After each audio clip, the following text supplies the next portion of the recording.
السلام علیکم ورحمۃ اللہ۔ بسم اللہ الرحمن الرحیم۔ آپ دیکھ رہے ہیں ہمارا YouTube channel Taj Muhammad homeo clinic.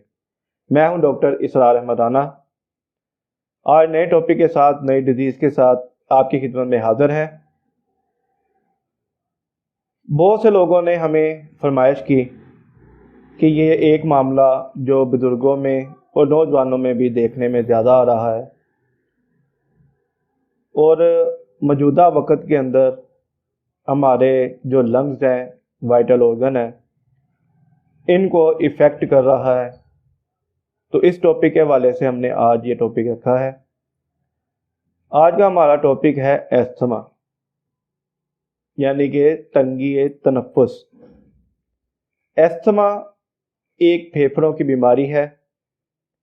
اس میں ہوتا کیا ہے کہ پہلے میں آپ کو اس کا فنکشن بتا دیتا ہوں۔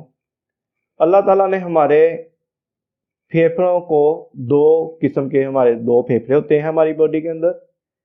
سانس کا نظام اللہ تعالیٰ نے ناک کے ذریعے چلایا ہوا ہے۔ جب ہم سانس کو کھینچتے ہیں ناک کے ذریعے تو ہمارے پھیپھڑوں کے اندر جب یہ سانس جاتا ہے، ہمارے پھیپھڑوں کے اوپر، ہمارے لنگس کے اوپر ایئر سپیسز بنائے ہیں اللہ تعالیٰ نے۔ جب ہم سانس لیتے ہیں تو ایئر سپیسز پھول جاتے ہیں۔ جب ہم سانس کو ریلیز کرتے ہیں تو ہمارے ایئر سپیسز جو ہیں وہ سکڑ جاتے ہیں۔ جب ہمارا سانس لینے کا عمل متاثر ہوتا ہے، اس میں ڈسٹربنس آتی ہے ڈیو ٹو ایستھما کی وجہ سے۔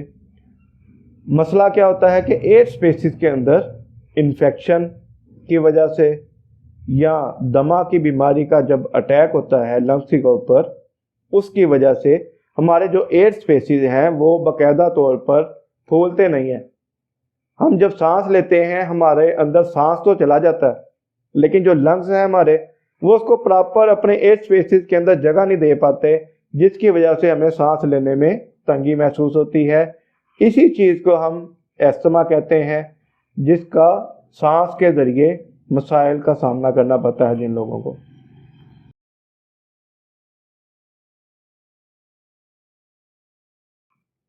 ایستھما کے امراض میں کے اندر جب مسئلہ یہ پیدا ہو جاتا ہے کسی انسان کو، وہ اس مرض میں مبتلا ہو جاتا ہے، تو اس کے اندر علامات جو دیکھنے میں ملتی ہیں، عام طور پر وہ دیکھنے میں یہ ملتا ہے کہ وہ سانس لے رہا ہے، اکھڑ اکھڑ کے سانس لے رہا ہے، وہ چلتا ہے اس کو سانس چڑھنا شروع ہو جاتی ہے، وہ کام کرتا ہے اس کو سانس چڑھنا شروع ہو جاتا ہے، جب وہ بات کرتا ہے بات کے دوران اس کو سانس چڑھنا شروع ہو جاتی ہے۔ وہ پراپر اپنے آپ کو سانس کو بحال کر کے بات بھی نہیں کر پاتا، نہ چل پاتا ہے، نہ وہ کام کر سکتا ہے۔ جب بھی کسی کو ایستھما ہوگا اس کے اندر یہ علامات پائی جائیں گے۔ ان علامات کے بعد جو اس کی شدید علامات، جس کو ہم کرونک ڈیزیز کہتے ہیں، اگر یہ ایستھما کرونک ہو چکا ہو، یعنی کہ مزمن یا پرانا ہو چکا ہو، تو اس میں ہوتا کیا ہے کہ مریض جو ہے اس کو شدید قسم کے دورے پڑنا شروع ہو جاتے ہیں سانس کے۔ ایک دم سے اس کا سانس اکڑ جائے گا، وہ بے ہوشی کی طرف چلا جائے گا۔ یہ اس کی انتہائی کنڈیشن ہے اگر اس کا پراپر علاج نہ کیا جائے۔ ہوتا کیا ہے کہ مریض چل رہا ہے یا اس نے کوئی ایسا کام کر لیا ہے جس سے اس کو سانس چڑھ گیا ہے، اس کا جو دورہ ہے، جس کو ہم جیسے مرغی کا دورہ پڑتا ہے، ایسے سانس کے حوالے سے دمے کے مریض کو دورہ پڑنا شروع ہو جاتا ہے، اس کا سانس اکھڑنا شروع ہو جاتا ہے۔ جب تک پراپر اس کو میڈیسن نہ دیں تب تک وہ معاملہ ٹھیک نہیں ہوتا۔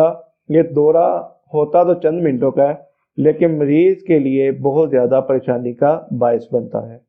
اب اس کے اندر دو چیزیں اب سملر دیکھنے میں ملتی ہیں، ایستھما اور دوسرے جو الرجی ہے، اس کو ہم کمپیریزن کرنا چاہتے ہیں یہاں پہ آپ کے لیے، تاکہ آپ کو آسانی ہو کہ دمہ اور عام جو الرجی ہوتی ہے سانس کی، اس میں کیا فرق ہے۔ سانس کی الرجی، اس میں کیا ہوتا ہے کہ موسم کی خرابی، ایک خاص موسم کے اندر انسان کا سانس اکڑنا شروع ہو جاتا ہے۔ عام طور پر خزاں کے موسم کے اندر جب پتجھڑ کا موسم ہوتا ہے، اس وقت مریضوں کو زیادہ سانس کا مسئلہ ہونا شروع ہو جاتا ہے۔ اس کو ہم ایک سیزنل ڈیزیز کہہ سکتے ہیں۔ دوسرے نمبر پر جب مسئلہ سانس کا ہوتا ہے، اس کو ہم